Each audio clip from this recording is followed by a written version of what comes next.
سلام و عرض ادب خدمت شما دوستان عزیز. من حسین لطفی هستم و اینجا کانال سیگنال آموزشه. اومدم با یه آموزش دیگه تا اطلاعات عمومی شما رو بالا ببرم. تو این ویدیو آموزشی میخوام به شما یاد بدم که اصلا کابل HDMI چیه، برای کجا استفاده میشه و چه کاربردی داره.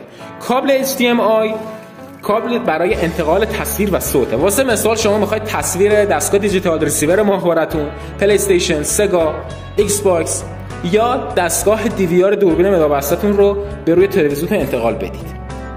باید از این کابل استفاده بکنید. حالا قابلیت این کابل چیه نسبت به کابل VGA؟ یک، اینکه این کابل کیفیت 4K رو میتونه انتقال بده، یعنی ماکسیموم کیفیت انتقالیش بالاتر از کابل VGA هست.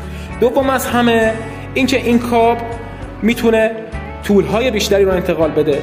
یعنی چی؟ یعنی کیفیت کابلی که داخلش استفاده شده، کیفیت سیم بالاتره.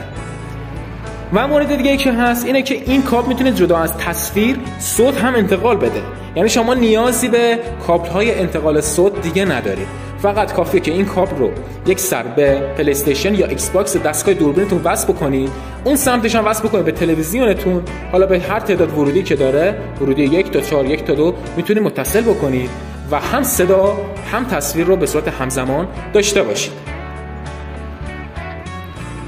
و میتونید این کابل رو توی طولای بیشتر استفاده بکنید و این یه قابلیت خیلی مهم نسبت به کابل‌های VGA هست که میتونید از این کابل استفاده بکنید. خیلی ممنون که با ما همراه بودید. موفق و مؤید باشید. خدا نگهدار.